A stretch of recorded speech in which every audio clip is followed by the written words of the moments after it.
Yeah, I did a recording yesterday for a video, and I had a wool shirt on. You're sweating? No, I was doing this while I was talking. Uh-huh. And the mics were all picking up the wool on the surface of it. They were like, you got to not move your arms. I'm like, okay, I'm going to do the whole recording like this. Yeah. I'm going to gesticulate in the air. Yeah, I will.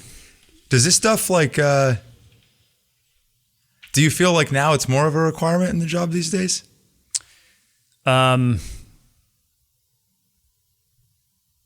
I don't think it's more of a requirement, but I think there are more people interested in our story. And so I think it's important. I mean, I think it's really important to be able to tell the story of what we're doing and who we are. And you got to get to people through a lot of different channels. And so I think it's a missed opportunity to not engage in these channels. Like, it's really important.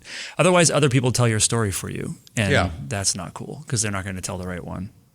I think Parker learned that lesson the first time around and has really taken the driver's seat on making sure that Rippling and the executives tell the Rippling story this time around. Don't you think? I would say that, like, there are two conflicting lessons that I have observed come from people who went through the scar tissue building exercise at Zenefits. One is that you should absolutely lay low and just do your thing, serve your customers, don't seek the limelight. And then the other, of course, is to very strictly control what it is you say about yourself and what others might say about you to the extent that you can. Because, again, if you don't try to control that, then others will tell the story for you in a way that you don't like. And those two things are in conflict all the time. And so internally we debate whether we should lean in on being loud and attracting attention or whether we should lay low and just stay off the radar. Because at the end of the day, the tech echo chamber is valuable to some extent, but like, the company in Nebraska that needs, a new technology system to run their business is not paying attention to any of that, and it probably doesn't have a huge impact on, our sales performance, which is what really matters. True. There's just two sides to it. The technology. But on the other end, let's just say the people that are building the technology, selling the technology, need to go do that. So they need channels to, connect with the company. I see both sides. For sure. I mean, it's just like there's absolutely value in talking about the company and getting the story out there and building a brand. People who have this sort of cynic's view of this is that a company should attract as much attention as it can early in its existence to get things going. And then, perhaps the worst time to attract attention is when things are going super, super well and before you are unavoidably going to attract attention as a public company. There's this period in the middle where maybe it's best to just hang out. Which posture do you think Rippling has taken on the one side of the debate versus the other? We've been very quiet. Yeah. We don't go way out of our way to attract attention because we've attracted plenty just by virtue of what we've accomplished as a company, and I think we're happy with that. I mean, I don't judge anybody who goes in the other direction and seeks the attention. It can be a really valid strategy. It's just kind of hasn't been ours. You definitely know you're doing something right when you open a new office in San Francisco and the mayor comes to cut the ribbon with you. That was cool. That was really cool. Yeah. This is going to sound like a weird question, but how big was Rippling when you joined? Like 7? I was like employee 50. 50? And how big is it now? 3,500. 3,500? Yeah. And you've been the COO from the jump. Uh-huh. And the thing that you did before this, which was basically the only other thing except for a stint at Apple right after you graduated. I mean, it was 7 years at Apple where I learned a lot about a lot of stuff. Okay, that's fair. That's more than a stint. Yeah. That's a good shift. It was That's a good shift. I would have left sooner, but I needed my green card and there was no O1 thing at that point. So, right, from Canada. Yeah. And like 1 to 10, where would you say like would you consider Inkling to be the company that you founded successful? Like how do you let me tell you how I characterize this. Yeah. Man, how much time do we have? Inkling was a deeply formative experience for me personally. And nothing that I do today, nothing that I'm good at could be a part of who I am today had it not been for the chapter or the chapters that came through Inkling. economically, it was an abject failure. It was negative return for the investors. We ended up selling it to private equity. The private equity firm just like squeezed it for cash flow. It was not an exciting outcome. I got a check, but I had to negotiate for that check, and it wasn't a life-changing check. Like as a carve out. Yeah, exactly. It was a carve out. And so from private equity.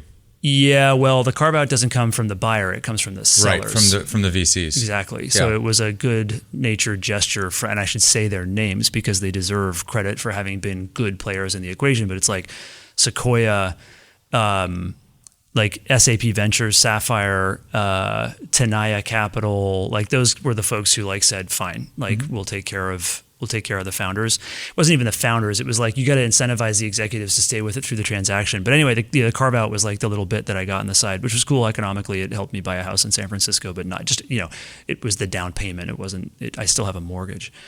Like 10 years at Apple might have done you better than the 10 years at Inkling economically.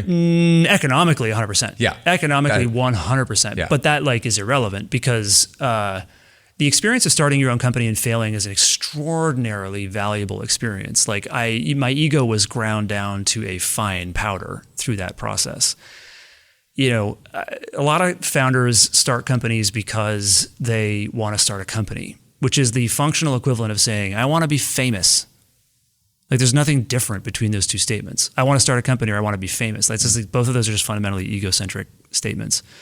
And when I was in my 20s, I wanted to start a company. And an opportunity presented itself, which was I knew about the iPad in advance at Apple and was in the education group at that time. And so knew the education market and the publishers pretty well. And so I saw this opportunity to pursue the sort of the obvious use case for the iPad, which was digital textbooks. And so went after the digital textbooks on iPad thing. As it turns out, like nobody gives a shit about textbooks ever. Like nobody wants to buy a textbook. They want to steal it. And if you make a slightly better, cooler, whiz-bangier textbook for more money, it's still more money, and nobody at the age of 18 has more money to give. And so that didn't work out. The unit economics were terrible. The publishers had us under their thumbs. And so we pivoted to consumer, and the consumer business was way more interesting and a lot more lucrative, but we were still under the thumb of the publishers. Yep. And then we had these companies reach out to us and say, hey, could we use this for like internal learning and corporate learning? And so we pivoted again to doing corporate learning, and the enterprise business is what let us, like we built the business at tens of millions in ARR, but it was never going to be like $1 billion outcome. And, the pivots and going through multiple rounds of layoffs and learning about unit economics and learning about corporate finance and learning about what it takes to hire an effective executive, and having like, toward the end of it, a couple of executives basically try to like overthrow the company because they thought we should just do something radically different with the brand. And there's just a lot of shit that went on over the course of 9 years. But like the minute I was ostensibly a free agent, and Parker, who I should say like the CEO of my current company, Rippling, is Parker Conrad, and he and I have known each other since we were in college, and so we had a long-standing relationship. And when he knew I was a free agent, he was on my back, like a monkey to try and get me to go and join Rippling.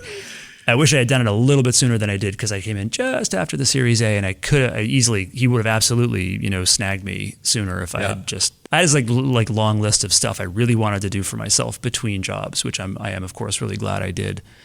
But the chapter of Inkling, or the many chapters of Inkling, led me to this role at Rippling, and it's allowed me to scale with the company because I have a foundation from that experience. And frankly, I have way less ego. Like I didn't join Rippling because I need to start a company. I joined Rippling because I was like super into the idea and loved loved the potential that I saw in what Rippling could be when he pitched me on it. Yeah. The question that I have is, can you compare and contrast the hard of Inkling versus the hard of Rippling? Maybe to put a finer point on the question, I think everybody knows that starting a company, raising a bunch of money, and then ultimately not reaching the terminal value that you had hoped for that company is really hard. I think what's underrated is the type of hard that Rippling goes through, which is the opposite, like the insane scale and growth that you all have had. So maybe that's the question behind the question. The two types. They are two types of hard.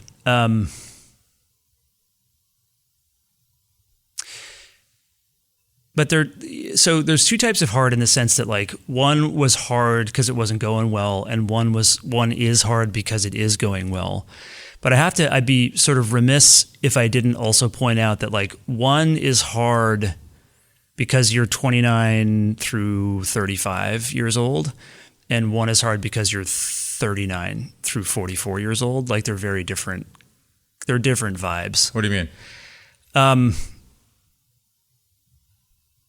When I started Inkling in my 20s, there was a part of it that was sort of a panic that I hadn't started a company yet. So just like some background on me, like I grew up in rural Canada, middle of nowhere.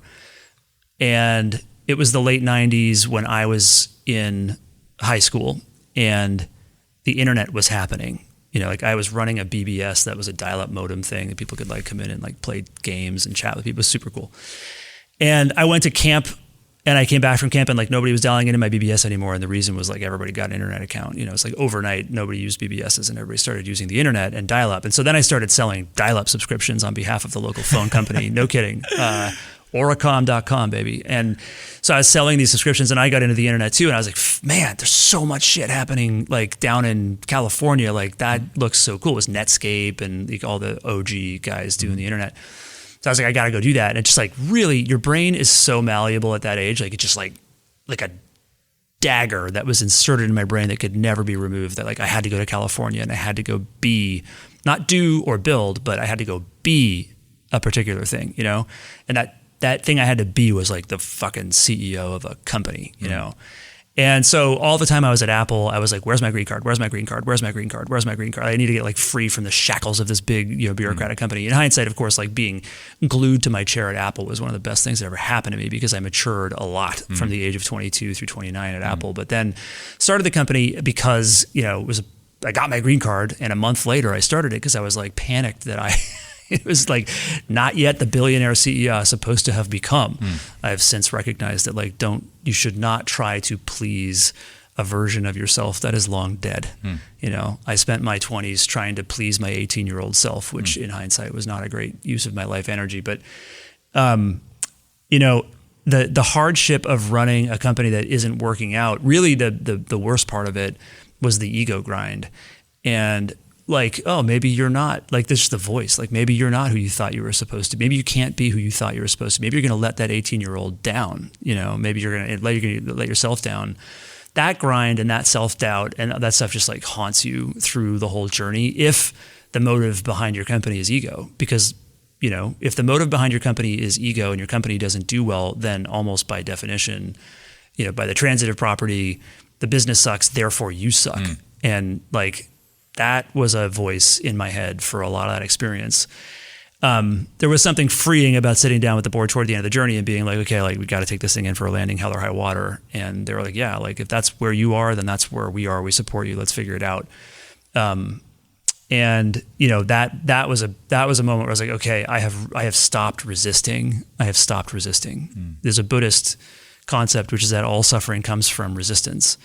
And it's really profound if you think about what that means. It's like things that are true that you want to rage against, that's the source of unhappiness. I think about miserable people. Those are miserable people because all they do is fight what is true about the world and not in a constructive way. It's just sort of raging against the immutable characteristics of humanity. It's like just fucking everybody just relax, everybody chill out. But I know people are not going to chill out.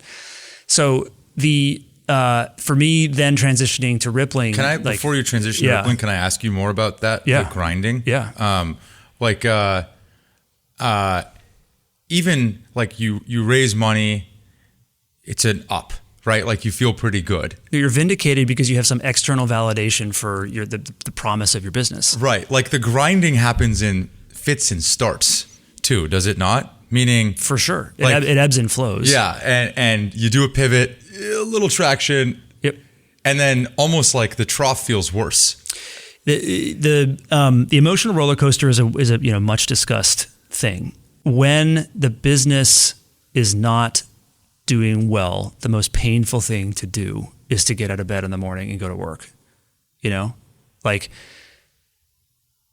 the discipline and stamina that it takes to go in and get up in front of the whole company at an all hands and say that you missed the number for the quarter, but it's going to be, you know, what we're going to do better next quarter for the third time in a row or whatever. Like that grind really like eats away at your gut, at your soul. And that's the grind that was the hardest part of being in a business that wasn't quite going the way you wanted to. It was like, you still feel as the founder like you're the source of energy for that business. Like you are the nuclear power source, and you know that in your heart of hearts, shit just isn't clicking. And so your power source is fading, but you still have to get up in front of everybody and like put on the show.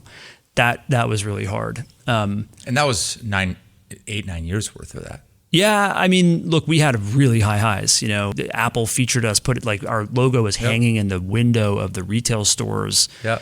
Like we were the darling validator of the iPad in education. There was a lot of hope. There was a lot of reason to believe. And the idea was good. And like, I do think that one of the proudest things I can say about Inkling is like, at that moment in time, it was unequivocal that there was no market for digital textbooks, because if there had been one, we would have conquered it. Because like we built an awesome product. We defined new user interface paradigms for the iPad, like stacks that you could swipe through. And like we had a brilliant design team. Peter Cho was the VP of design and just like really explored the space of the iPad in a way that no company had. And we saw that replicated. I had a meet with Steve Jobs, where Eddie Q and John Couch, two executives at Apple, invited us to come in and talk to Steve about what we were building with Inkling. And at this point, we were like, 6 months into building the company, but the designs were really awesome. And these guys had like seen them because I had a relationship with like John from my time at Apple. So they said, Steve, you should see it. So he said, like, bring them in. So we go in and we sit down in front of Steve, and he puts his feet up on the table, and he like takes out this book that we had like printed off at Kinko's of like the visual designs for what we were going to build and what we were already building. He sits there and he flips through it. And I remember like he skips a page by accident. I like sheepishly lean in and I'm like, you skipped a page. He like flips it back. He looks at it. He goes, is this the page I skipped? And just like stares at me. I'm like, okay, wow. All right, keep going. So he flips to the end. He puts his feet up on the table and he says nothing for like, a minute, the most pregnant minute in history. Like in hindsight, what the fuck were we doing there? Like, what was it? Like we hadn't built any, there was like no point to coming to talk to Steve, right? But like when the emperor calls you to his castle, like you go. Yeah. And so we went and we did this, and like he just starts screaming at us. He goes like, am I missing something? Am I missing something? And he like stares at Eddie Q. He's like, what am I missing here? Like, this isn't even real software. And then he looks at me and he goes, do you write code? And I lied. And I said, yep. And then he looks at Peter and he goes, what do you do? Peter, my VP of design. He's like, I'm the designer behind this stuff. And he goes, well, it's pretty good. Can I keep this? And then he walks out of the room and takes our designs and walks out of the room. And that was the end of the meeting. And Eddie looks at me and he goes, I'm sorry that I probably should not have brought you guys in this early. And we went out, and at the time I was a cigarette smoker, which I dearly miss. And I sat down on the curb in the parking lot at Apple and smoked a cigarette because I was just like, what the fuck just happened? Like, no joke. And we sort of stared at each other and then got in the car and drove back. And then the next day, Steve emails my VP of design and asks him if he wants to come and work at Apple. No. Yeah. Peter, the VP of design, did not leave us and go to Apple, but Steve took the designs and gave them to the iBooks team and said, like, what the fuck is wrong with you guys? And had them all sort of copy the designs. And like, lo and behold, when Apple started shipping like their book publishing platform, it was like all the Inkling designs. It's fine. Business is business. And at least I know we did something, people appreciated.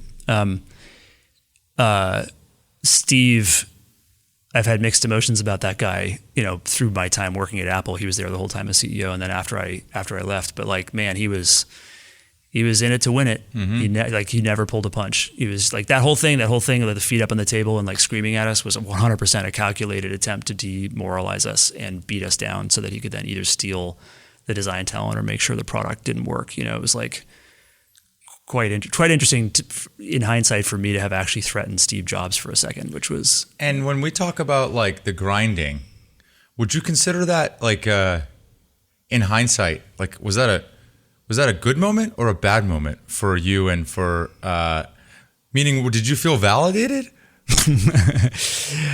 I mean, is it a good moment or a bad moment when you get on an airplane and they have an engine failure and you get the shit scared out of you and then the plane lands safely? Is that a good moment or a bad moment? I don't know. Like, definitely both. Yeah. So. And when, okay, like, at what point, when you were getting ground down, and I think your point is an interesting one of your company is your ego, therefore anything that happens to the company happens to your ego. Yeah. As that's happening, like, did you take that emotion all the way through and ask yourself, like, all right, like, let's imagine the company sucks. Therefore, I suck. Like, then what? Like, where did you, like... Dude, this is all, like, when I articulate this in this way, this is all post-processed. Of course. You know, it's so, like... so you're saying, like, you were just in the heat of the moment. Yeah, no, you just, like... I didn't know. I didn't think about it this way at the time. I don't think. Like... Did you think about leaving the company or selling it? No. Like selling it, the minute we decided to sell it, we were going to sell it, you know, but before that it was never a thing. And like, no, absolutely not. Never. And look, there's this Silicon Valley, you know, common wisdom trope, whatever you want to call it, which is like, never give up. Never. That's bullshit. You should absolutely give up. For sure. Give up. Definitely give up. If your cap table is like overcrowded, you're never going to make any money, and you've been through 2 pivots or more, or 1 pivot, frankly, and it didn't work. And like, there are some examples of companies that pivoted through weird things. Slack, if I remember correctly, was like originally a gaming startup or something. And, you know, Airbnb went through weird pivots too. There are these examples, but for the most part, once you pivot, you're mostly fucked. Like 1 pivot companies are mostly fucked and 2 pivot companies are totally fucked, basically from a statistical perspective. For me, I never contemplated giving up because every signal from Silicon Valley to me was never give up, don't be weak, you know? And so I didn't, and I wish I had. And so you wish you did give up? Yeah, I wish that we had cut bait a few years earlier. Yeah, like year 5. You know, we took it through year 9. We decided to sell at year 8. It took a year to exit. It always does, by the way. It's another thing people never talk about. It's like the minute you decide that you're just sort of looking for the best possible exit, like you're in it for at least a year after that, trying to run a process with bankers and all that kind of stuff. So there's like no draw. Like you can quit and then just hand the dirty laundry to the investors, which is a real dick move. If you have the option to stay and carry it through. So there was never a chance I was going to like hand the laundry to somebody else. I was going to stay and like finish it. But I wish that we had sort of come to that realization a couple of years earlier and just, you know, and then I would have joined Rippling before the Series A, you know? That's right. That's right. But so you think that there's more perverse incentives around not quitting rather than maybe expanding the scope of ambition? Meaning go bigger rather than don't quit? I mean, go bigger on what? This is where you have to really talk about the brass tacks of any given business. It's like sometimes there's opportunities to take something bigger, but if something's not working, going bigger doesn't seem like a great. That's true. It doesn't seem like a great angle in general. Like even like thinking about it more tactically in the operation of a company today, it's like when we think about initiatives at Rippling that we're going to fund the ones that are working, and we're going to defund the ones that didn't work, and not say that anybody did anything wrong, just that the process yielded a failure in this attempt, and like that's cool. Now let's reallocate those resources to things that are working, and it's just the same concept. And I guess, can you contrast the hard that you just articulated about Inkling to a different version of the hard at Rippling? Yeah, I mean, the Rippling hard is... So at Inkling, I was the driving force. Like I was the energy. My desire to win was the nuclear power source. And we had customers who were, of course, putting pressure on us in various directions. But like it wasn't.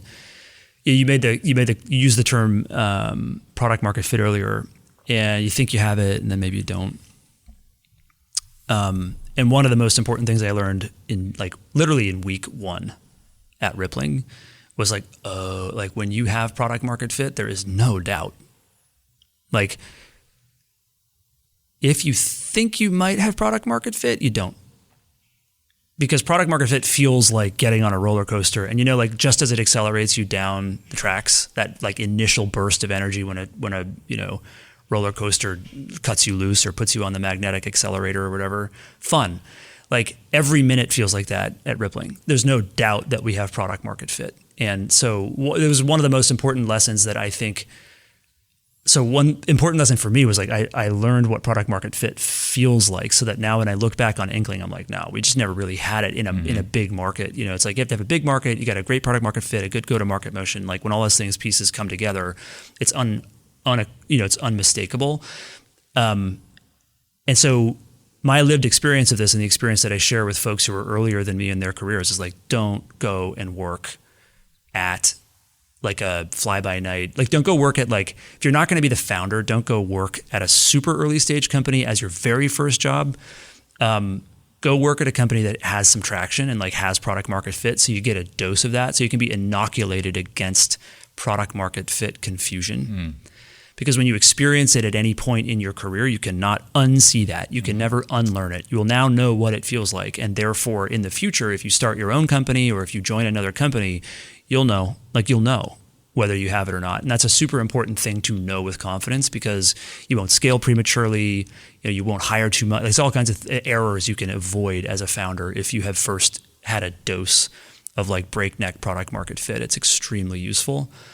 But in terms of the grind, Rippling, like we don't talk publicly about the numbers, but like what's out there is that, the numbers that are out there are kind of silly relative to just how well things are going, honestly. I think they sell Rippling short.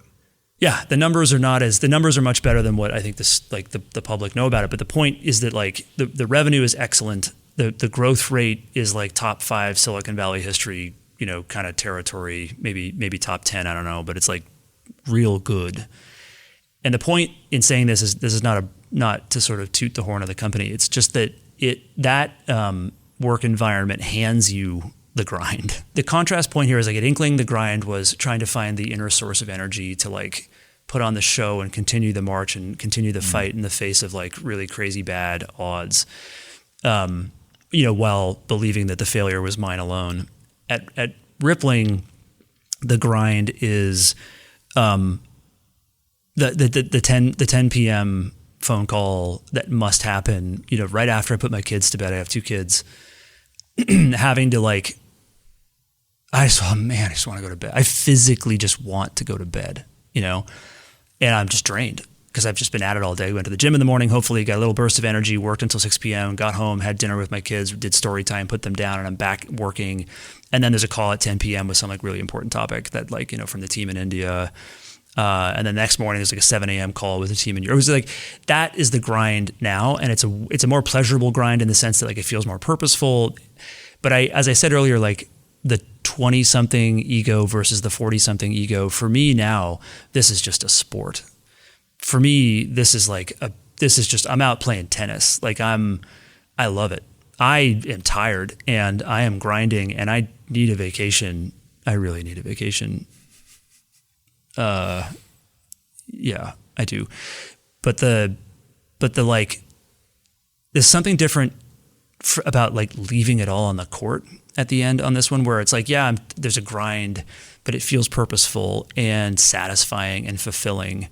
And I don't need this for my ego. Definitely. That's not why I'm in it anymore.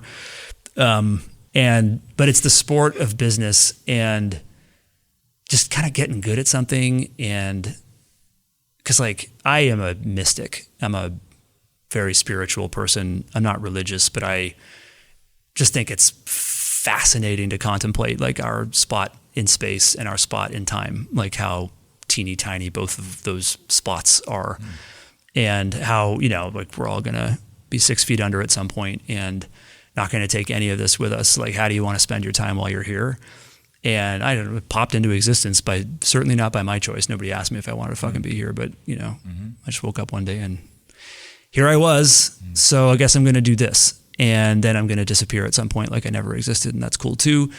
And like business is the sport that I chose to play. It's a really cool combination of creativity and finance. It's an outlet for energy. I happen to be, I think, pretty good at the position I'm playing on the field, and I just love that. And so the grind for me is like, can I do any more here, like with my life energy, or is it time for bed? That's the hardest part. I think it's interesting. The reason I'm like pressing on this is because I'd say almost all companies and like most companies in the KP portfolio, and more broadly, most founders that I talk to, like they literally say, yeah, I want to be the next Rippling. Like they really look up to what you all do. And I just ask them, like, are you sure? You know? Careful what you wish for. And so part of the reason why I'm pressing on this is I do think it's honestly kind of important to demystify both the features of the energy that it gives you, but also the bugs that come with high growth. Yeah. Now, to your point, like there's a difference between high growth and rippling high growth, right? Like this is a different. You're just saying that like the rippling high growth is a little more extreme. Like if there was a top 10 roller coaster rides in the world, you'd be one of them. Yeah. But I do think it's important to just maybe like unpack the actual day-to-day of what it feels like being in a company that's at the scale that you are, growing at such an immense pace. It's, like you, Parker, some of the executives are still there, but frankly, like it's not, like a lot of people just like hang it up. It's just like really gnarly. At some level, I am not yet in the post-processing phase of rippling. And so, I don't have the benefit of the hindsight of my day-to-day experience there. I don't know what is unique or different about what I do because it's the only experience I have at this stage of my life. And it's the only time I've run a company, at this scale. And first thing, vastly different for me to not be the founder CEO. I'm not the founder CEO, I'm the COO. It's a very different vibe. It's an order of magnitude less stressful because I don't own everything. I mean, I mentally definitely own everything. I love finding every problem in the company and trying to fix it. But like, I could quit, like I'm not gonna, but it's at least a possibility. Right. Parker can't quit. Right. The CEO can't quit. Right. That's the way it felt at Inkling. And so I think there's a massive step down in psychological torture between being the CEO and being the not CEO. Do you feel like you share how much of the energy and power nucleus, as you described it? You were saying like you're the source of energy at Inkling. Do you feel like you share any fraction of that with Parker? I hope so. I really hope so. Man, my call stack is deep on this topic. Like, one thing people fail to understand about the way companies operate, like there's this whole thing about founder mode back in September that Paul Graham had published about, or I guess it came from Brian Chesky or whatever. But I actually think that whole talk track completely missed the mark on what is actually insightful in this department of like the behaviors of the founders in a business. I'll give you my take on it. And like caveat is like the idea that I would hold my opinion above Paul Graham's is like crazy town. So I'm not sort of implying that. I just have a different perspective on it. So here's the analogy. Basically, like the founder is the hardware architecture of the business, and then the behaviors of everyone in the company in reaction to that is the operating system. So we often talk about it as culture in a company, but like what is culture? Culture, people don't understand what that word means, or at least I have a specific definition of the word culture, which is the collection of behaviors that are acceptable in a given community. So it could be your church, it could be your, your town of San Francisco, it could be your national culture, but of course a company has a culture and it's just the set of behaviors that are acceptable in that community. And so like when you join a company, you feel a little bit of like a fish out of water because you don't yet know what behaviors are acceptable around here. And then you figure it out and then you're a part of that culture. And so the culture of the company is the set of behaviors, and that's really the software of the company wrapped around the hardware substrate of the founder. And the founder has some really hard, good founders, like the really successful founders. Just go down the list from Larry Ellison to Bill Gates to Steve Jobs, and then down to some of the modern day contemporary founders. Like what universally is true about them is people like to talk about their personalities. I'm close to Ivan Zhao at Notion, and like he's just a really, really different founder from Parker, somebody who I also know really well. There's like wildly different styles of running a company. They talk about craftsmanship and care of like this, that, and the other thing at Notion, and we talk about speed and like risk tolerance and that kind of thing at Rippling. There's different substrates. One big mistake companies make is they try to import the operating systems of company A into company B. You hire a new executive from company A, and they try to impose this operating system from company A at company B, and it backfires wildly because it's like trying to move the operating system compiled for the Intel chip over onto ARM, without recompiling it. Like that's not going to work. The substrate is different. The underlying hardware is really different. And so for me, like founder mode, if you want to use that term, is just the ability of the founder to act with impunity in the ways that come instinctively to them, expect everyone else on the management team and in the company around them to adapt to those behaviors, which in turn creates the culture. And the culture is the software, and the founder's founder mode, whatever form that takes for that founder, them being their authentic self, behaving via their instincts with impunity. That's the hardware. And so I have a whole bunch of reasons why I believe this, but I think when you talk about what was the question you asked me? We're going to edit this, I assume. The question you asked me that got me here. Sharing the energy as the nucleus. Yeah, got it. So when you think about my role at Rippling and whether I share the energy, like I am part of the operating system. I'm part of the software that adapts to the hardware of the founder. So Parker's got his spikes. He's got these things he's really good at. He's really good at product. He's got this incredible ability to see around corners. He's able to translate his impatience into a sense of urgency in the company that is like 9 times out of 10 super productive, 1 time out of 10, oops, but like generally very good. And then what am I in response to that? How do I operate in that context? I'm the guy who brings maybe a little bit of soul to the whole thing, and like a little more on the process side of things, reading the instincts that he produces and then codifying them in the way that we run the company, and sort of mitigating the downsides of those spikes. So that's my job, is to sort of like mitigate some of the downside, but mostly it's to free him up to exhibit the upside, is to be able to do what I said earlier, which is to behave with impunity, following his instincts, to like maximize the areas where he spikes, and then we'll take care of all the rest of it. And that's just a really different job than the one I was doing at my previous company, where I was the dude acting with impunity via my instincts. It's like totally. And do you have you developed an instinct for when an executive comes in with what you think is their own operating system? Another word for that is like the playbook that they ran at Salesforce, and then they bring it here. It's actually very tempting. Those people are there's a seduction about them because they've seen the corners. And they haven't seen Rippling before, so it's going to be a different turn. But nonetheless, have you developed instinct around knowing when someone is going to adapt to the existing culture of the company versus trying to port their own OS into the system? For sure. Like the instincts, maybe. I think there's just like litmus tests, honestly. We know that when someone joins Rippling, and this is true, actually, what's great is like it's true of the individual contributor all the way up through the executive, which is basically that if they deliver a result quickly, it doesn't matter that the result be big, but that they've like gone and seen something and taken action and done something, and the judgment was good, that's a really positive sign.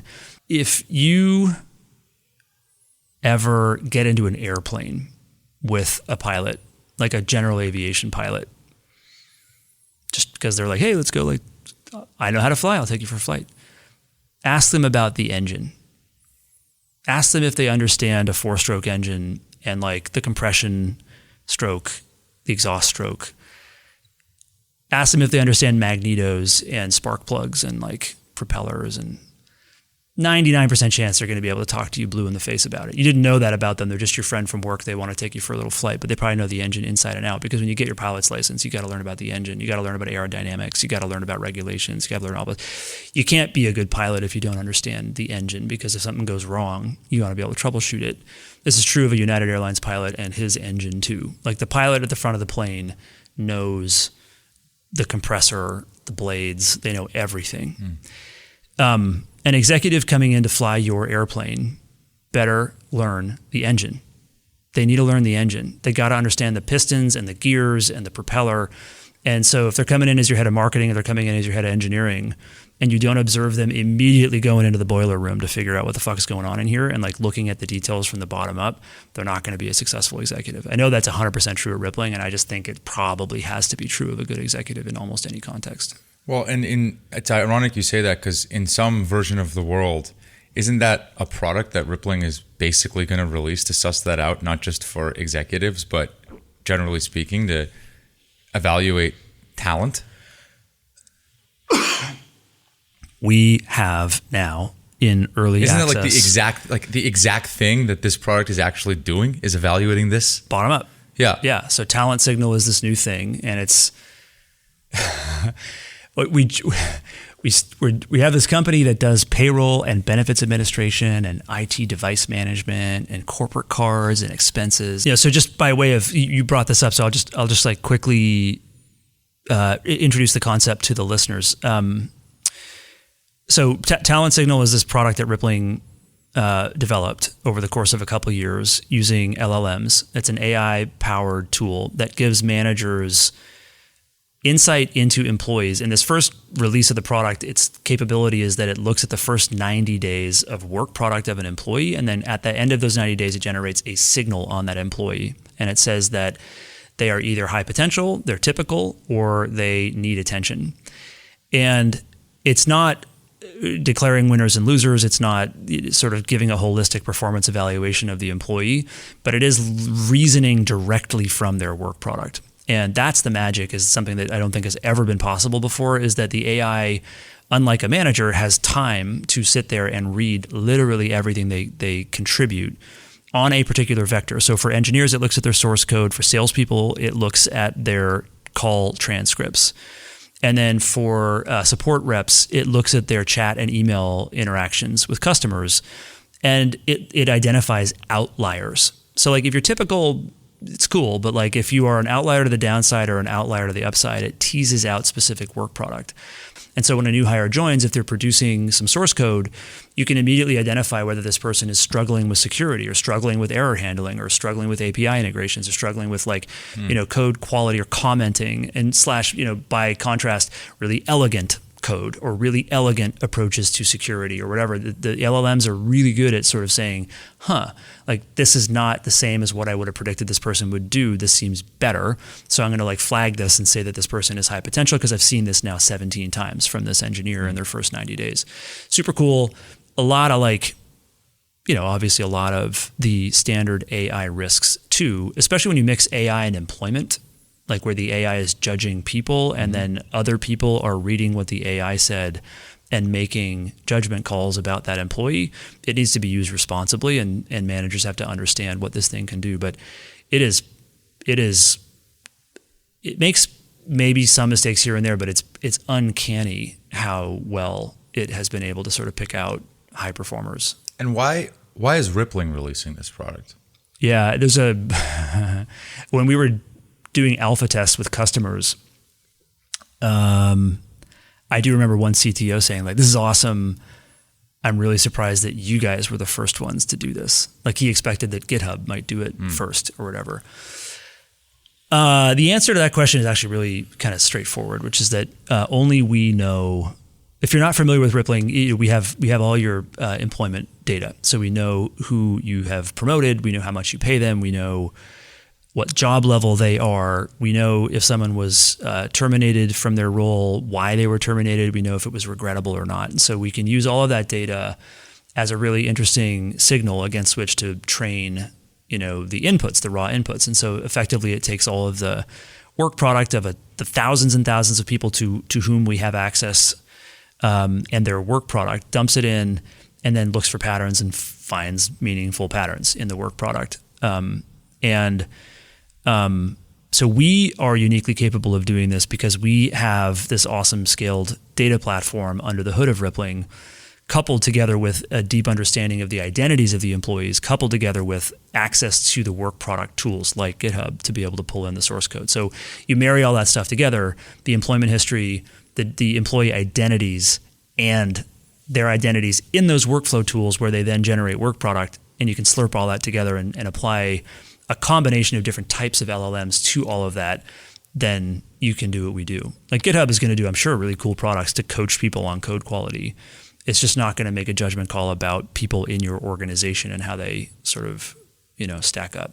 How many products or SKUs does Rippling have? 20 something, maybe even 30 something at this point.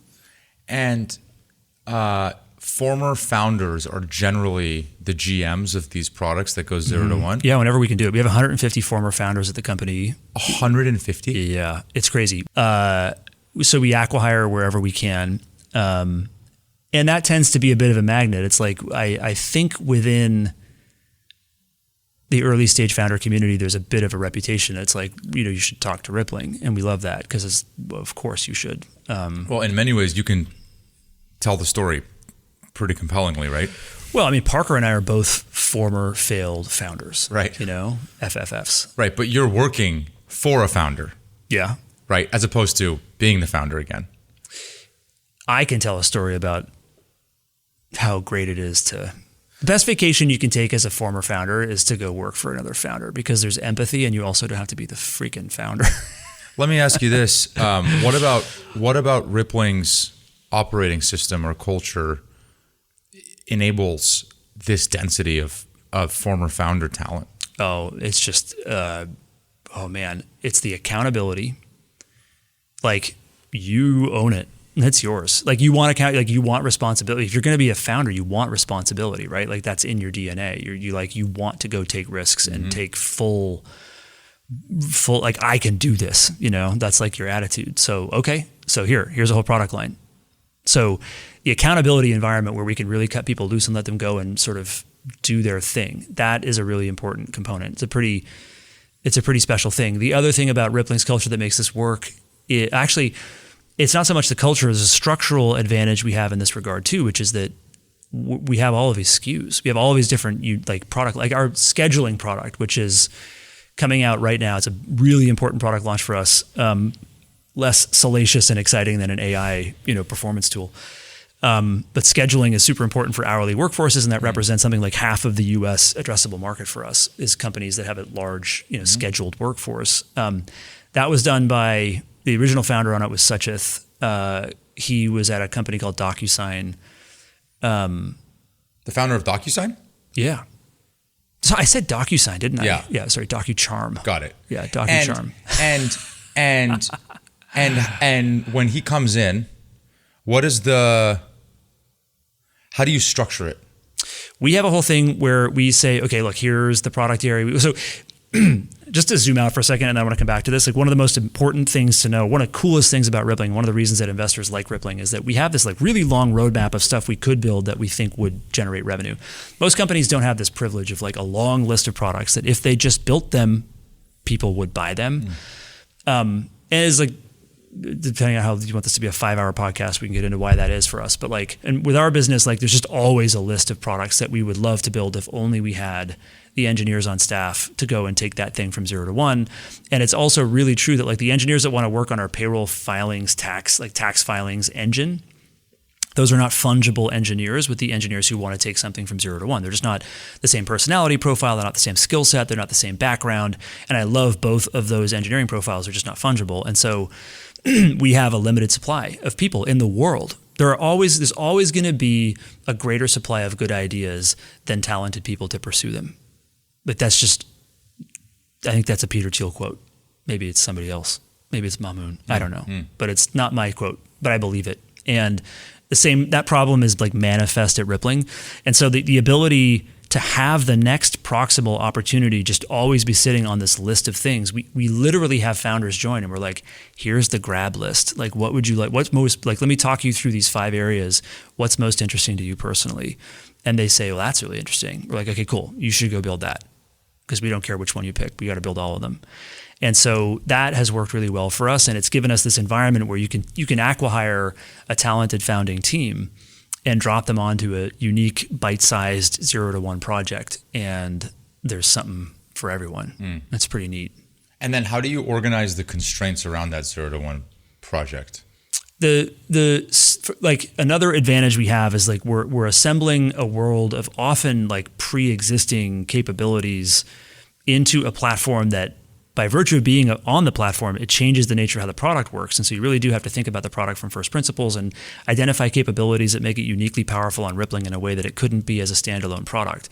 But like, at least you know the baseline capabilities. We are just shipping a new product called Rippling Travel, and it's like, it's travel. It's like allowing employees to go and book flights and hotels and that kind of thing. It's like, well, there are existing solutions out there, Expensify, Navan, whatever, but like it's way better on Rippling because we can enforce policies based on your job level, based on whom you report to, how long you've been at the company. We can like automatically book a flight and then the manager can go in and unbook it. You know, there's like this interface for approval flows. There's workflows that can be triggered automatically. And all this stuff just comes for free by virtue of being on the Rippling platform. And so the team building Travel was just really focused on getting the inventory and the interface right. But all the underlying platform capabilities were just there for them to like take advantage of. And so you get a fundamentally different product with different design assumptions that you've had from the outset in the design of that product because it's on the platform. You still have to think from first principles about how to design that product, but you also know what baseline capabilities you have to build for this thing to be a viable product. And so the team doesn't have to sit around and sort of iterate and test to see if there's going to be product market fit or what direction should we go. It's like, no, here's 20 known knowns, like go build those things as fast as possible, which is really satisfying because you have clarity and you can execute really quickly. And do you have for the kill or not kill product lines that you were saying as a resource allocator, do you have a threshold or a time revenue? Like, do you have a... We haven't yet had one fail. So ask me like in a few years. Is that good or bad? It's just good because it's definitely good because we, like I said, we have this magic recipe where we know that if we build Rippling Travel, some subset of our customers are going to switch their business to Rippling Travel. It's just going to happen. And the ones that switch to Rippling Travel are going to stay on Rippling Travel. We so rarely churn customers off of our products once they're on because they have this consistent user interface. They have a single throat to choke in terms of their account manager, and like having it all in one system is just better than having to manage multiple vendors. And so customers just sort of see that. And this is how you make the economics work on a business that's more focused on SMB commercial type companies. Yeah. So our per employee per year metric, which is the measure of how much revenue we get from the employees per employee of our client, like of our customer, the PEPI, as we call it, is on the order of 6x the typical SaaS PEPI. So, you know, when you think about like, it's not 50% higher, it's not 3x higher, it's like 6 times higher. And that just changes the picture. You also have to remember that like, as a customer of SaaS software companies, if you have 5 vendors, you have paid for 5 sales teams to acquire you as a customer. Like you have to pay for the sales team that acquires you. So if you can buy more from one vendor, you're not paying for the sales team to acquire you again. And that's why like our pricing is better in aggregate. Our bundle pricing this is not a sales pitch for Rippling. It's just a strategic reality of our company is that we have a structural advantage in pricing because our products all live in the same platform and you don't have to pay for our sales team to acquire you as a new logo every single time you buy one of those things. Salesforce has that same structural advantage. They do. That's right. And like there's all kinds of businesses that look like this. So does Costco. Yeah, and Comcast. There's a bunch of companies that have this kind of like, you know, this dynamic. So yeah, and it's like if you can get that advantage, you should take it all day. It's just not very many companies ever get to have that. Datadog is starting to sort of play this game a bit too. Do you think that Do you think the worst wounded bird on MacInnis's operating table was the Silicon Valley Bank failure? Well, the SVB thing was one of the best moments for our company, period, in its history. I am working almost that hard right now, but not quite. It's like I have not worked as hard as I worked for like the 10 days following the bank failure, ever in my life. Can you talk about why it acutely affected Rippling? Rippling was moving billions of dollars a month in payroll volume through SVB. So for those of you who are not familiar with the American banking system, just a very quick and dirty primer, like the way that this works is you debit money out of somebody's account over ACH. There's a 3-day settlement window for ACH. The money lands in the account kind of overnight, but the truth is that it's not considered settled until the 3rd business day after the money has been debited. Most companies don't want to like wait 4 days to run payroll. They don't want to click run on Monday and have the money arrive on Friday. And so what we do is like 2-day payroll or 1-day payroll where like there's a settlement period where we're taking the risk. Like we're basically debiting your account. It shows up in our account, but it's not considered settled yet. And then we pay out to your employees. And if something were to happen where that fund would be reversed because you NSF'd, like then we're in a tough spot. And we can sort of claw back maybe the payments that we made to your employees, but it's super messy because almost always there's a ton of failures in the reversals. And so there's a whole credit thing that we do to make sure that like companies that are running on 2-day payroll are credit worthy. And we almost never have problems with this. But if your bank fails, like that was, every company has a risk register where they do a 2x2 of like the likelihood and the impact. You always have to do this. And so like the impact of a bank failure on our list was 5 out of 5, but like likelihood of a bank failure was 1 out of 5, And so of course bank failure happens. So when they failed, what happened was they failed on a Thursday going into Friday. All of the money that we had to collect from customers to pay out to employees was already at SVB because it was Thursday night. So it had been debited from those accounts on Wednesday or Tuesday and had arrived and was now due to be paid out. But the outbound payments were all halted overnight. And so what happened was all of the customers did not have their cash in their accounts, but we were not able to get it to their employees. And there was just this, like, that's just horrible. All the money is in limbo. And so what we did is we ran out into the capital markets and we said, we need $500 million. This was Friday afternoon. We need $500 million before banks open on Monday. And Friday morning is when you woke up to the news. Yes. Yeah. The news woke me up. Like the phone started ringing early, like 3 a.m., So we divided and conquered. I managed internally like our operational response and our customer communications. Parker went and took care of the fundraise to get $500 million in liquidity. And like we didn't need it. We didn't need that money. Like the company was solvent. Like our balance sheet was fine.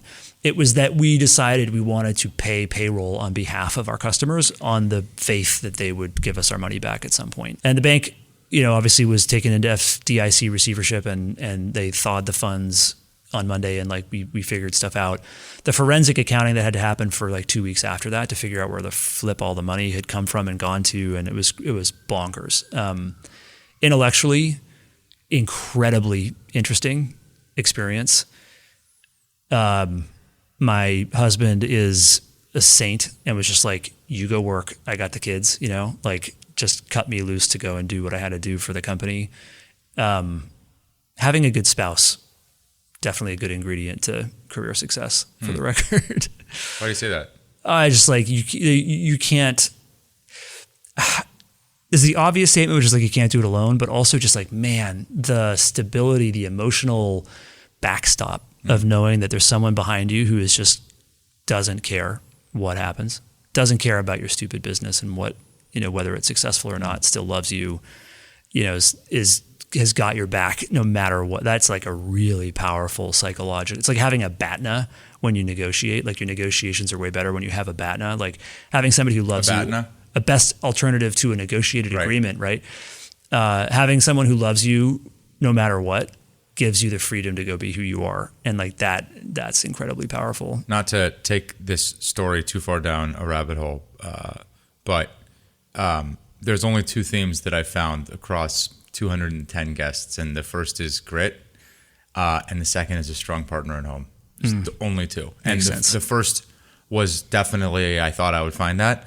The second was the most unexpected observation that I've had across all of these leaders is that almost without exception, every person on this show has a very strong partner at home. Isn't that crazy? It is super interesting because as I think about the people with whom I'm closest in business and who have had success, they are all in really, crazy, right? Yeah, really stable, wonderful relationships. Yeah, that's cool. I like that. Yeah. So the SVB experience was formative. It was wonderful. Why was it wonderful for the company? Because we just showed our mettle, like we just demonstrated to everybody around us that we were in it to win it and that we were a company founded on ethics, that we were going to do the right thing, that we were going to do the right thing by our customer no matter what it took, that when push came to shove, we were operationally very good. Like our communications with customers were transparent, direct, organized. We just executed well. And then like inside the company, the grit that was demonstrated by everyone involved, the employees just grabbed on tight and wanted to do the right thing. It just brought out the best like in everyone. It was so cool. It was like, dude, like, fuck yeah. This is a great team, and everybody knew it, like internally. That Friday, as you were managing the comms internally, where'd you go? How late did you go till? How insane was that? Like we just said, it was just straight out of Silicon Valley, the HBO series. It's just like, get in a war room. Like everybody gets into a room together and starts working on it and divides and conquers. And you literally had, people come into the room and say, okay, la la la la la la la la la la la. It's like, okay, you guys go over into this conference room. You do that. Come back. And it's like, next team comes in. La la la la. This is happening. That's okay. You guys go over there. You do this.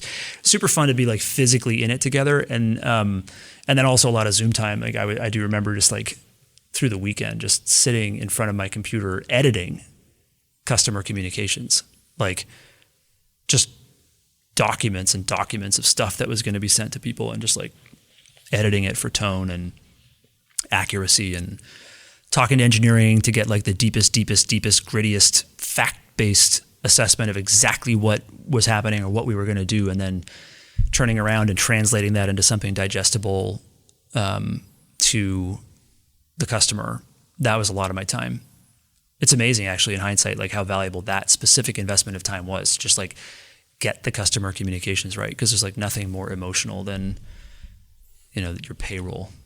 How do you organize your days? Do you have it's just, I imagine doing this every day for 9 years in this way, you've had to find some semblance of what do you do when you wake up till you go to bed? I think, so I consider myself undisciplined, and then everyone else around me laughs at me and says like, you're one of the most disciplined people I know. So I guess the truth is somewhere in the middle. But I do think it's important to have an operating system for yourself. And I go to the gym minimum. I try really hard to go minimum 3 times a week. I have an assistant who I've worked with since 2013 or 14, so back at Inkling, who then came with me to Rippling, and she and I are peanut butter and jelly, like super compatible. She knows me really well. And so every night she sends me what she calls my daily list. The daily list is everything I have to be ready for the following day. It's links to every document I need to read for any particular meeting I need to be prepared for. I have one-on-ones most days. I'm not like Jensen at NVIDIA, like I do one-on-ones. I always fill into those one-on-one docs my top 3 priorities to make it clear to whomever I'm meeting with what my priorities are, so that if they talk to me about other topics and I'm not up to speed, they know why, or why I'm not interested in that topic. I fill out my agenda top down. So if it's somebody who reports to me, I always have stuff I want to know about their function. So I put in my thoughts. So all one-on-one docs get filled out the night before. By you, not them. And by them. Yep. They have to do it as well. So they put in their top 3, I put in my top 3, then we put in our agenda topics and we try to chew through them in some reasonable order. But the night before, all one-on-one docs get filled in. All the stuff that I have to read going into meetings gets listed. I do a lot of document signing and that kind of thing because we have a lot of entities all around the world through our EOR product, and so I have to do a lot of regulatory and compliance stuff, and so that's always prepared for me so I can work my way through it. But this daily list that she prepares for me, she has a really good view into what my priorities are and gets things organized and makes sure that I walk into the next day. Mm-hmm. Ready to do stuff I got to do. I always block a half. We try really hard to make sure I got a full half day a week with no meetings. Mm-hmm. We often manage to get between a half and a full day, maybe split into 2 pieces, because I just need to sit and do stuff. I got Slack and mm-hmm. Slack. Mm-hmm. I got some Slack mm-hmm. with some Slack on it. It's just a shit show in Slack, but whatever. So the asynchronous stuff, but that's kind of the structure of my time at a high level. It's guided by sort of an external, very intelligent external chief of staff style executive assistant who really knows what's going on in the business and makes sure that I don't make a buffoon of myself mm-hmm. walking into a meeting the next day. My evenings are really precious time for me to have quiet music on, read, prep, think, even though I'm a morning person, but I spend time with my kids in the morning and that's more important. Kids in the morning, and then leave the office, dinner with the kids, put them to bed, and then and then pick up the laptop again. Yep. Well, iMac at a standing desk. Try and do an hour or 2. 8:45 to 10:30. And then my eyes start to get heavy, and I listen to my body. There's very few cases where I'm it has to be a really special circumstance where I power through my sleepiness. Once I hit a wall, I'm just and scene. I put my pencil down and I go to bed. Yeah. Do you consider yourself undisciplined? It didn't sound very undisciplined, did it? Well, I have this. People give me the same reaction of you're very disciplined, and I actually don't think I am. I'm just pretty routine oriented, which maybe that makes me disciplined. But for example, if there is cookies in the kitchen, I will eat them. Yeah. So I don't have cookies in the kitchen. Yeah. If I have the choice of going to the gym or not, my bias is to not. So I go to the gym every day. So I don't have a choice. That's my experience of it too, which is I govern my lack of discipline by playing tricks on myself, right? And so I end up appearing disciplined to people on the outside, but actually it's a massive struggle. The cookie, I am a cookie eater. Yeah, me too. For sure. Yeah, so there's just no cookies in there. And the gym, it's right. It's you just have to make these rules that you just don't break ever. If you want to control your diet, there has to be these absolute rules about That's right. Yeah, I'm the same way. Yeah. Yeah, and then you die. Last question. What do you think you and Parker disagree most on? We disagree. When we, I like things to be a certain way. I love music in the background in my house all the time. I have speakers everywhere. It's wired for sound. I love flowers. I really love fresh cut flowers and a beautiful arrangement.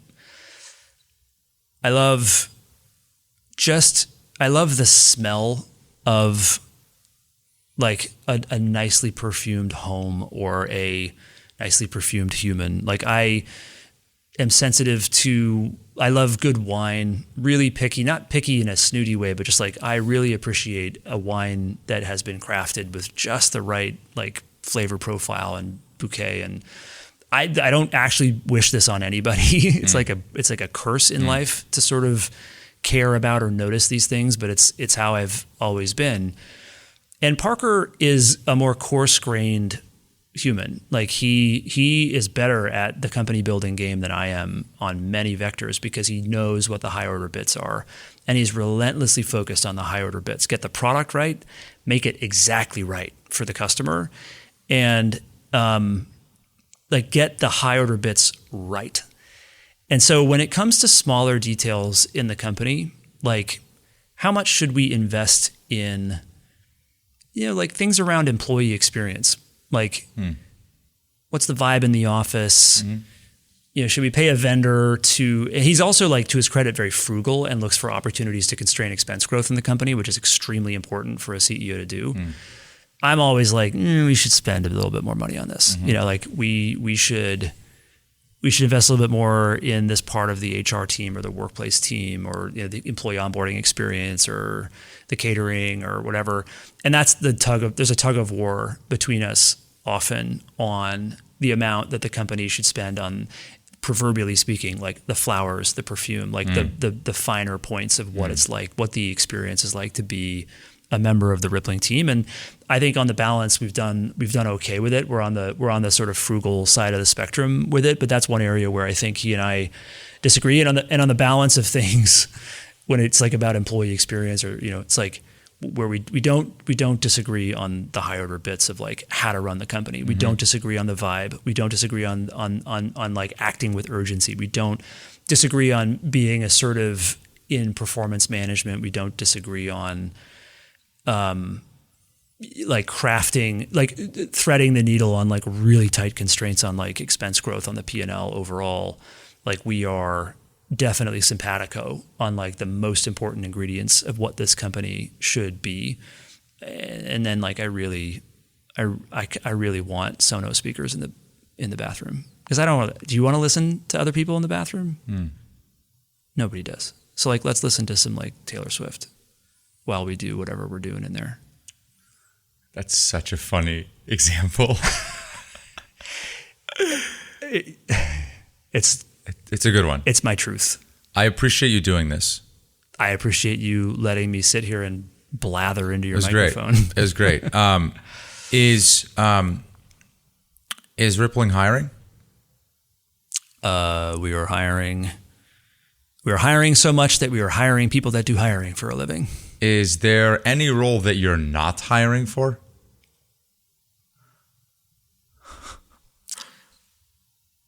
DJ for the bathroom.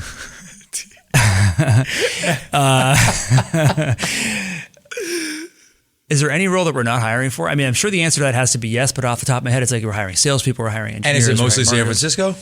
Well, we have... in this brand new office that London Breed blessed? Right. We love hiring people in San Francisco. We hire a lot in Bangalore. We love our Bangalore team. Super high performing. Been there since the very beginning of the company.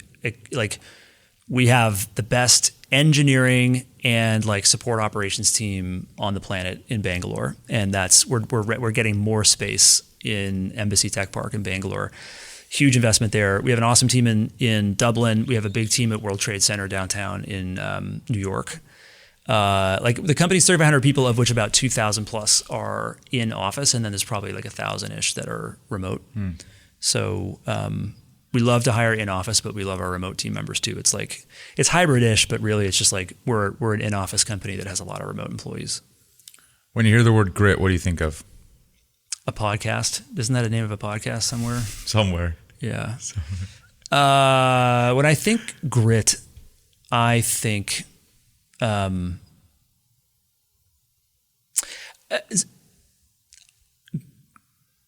it's the necessary ingredient to satisfaction in life. Like to me, grit is what sets the wheat apart from the chaff on almost anything in life. Going through surgery, going through university, dealing with death in your family, building a company, and I also think grit can be learned. And so some of the people I know best in the world who are awesome at what they do were always a bit gritty, but like honed their grit over time through lived experience. And so when I hear the word grit, or when I hear a person with grit, I think like that person's going to accomplish things and they're gonna feel good about it.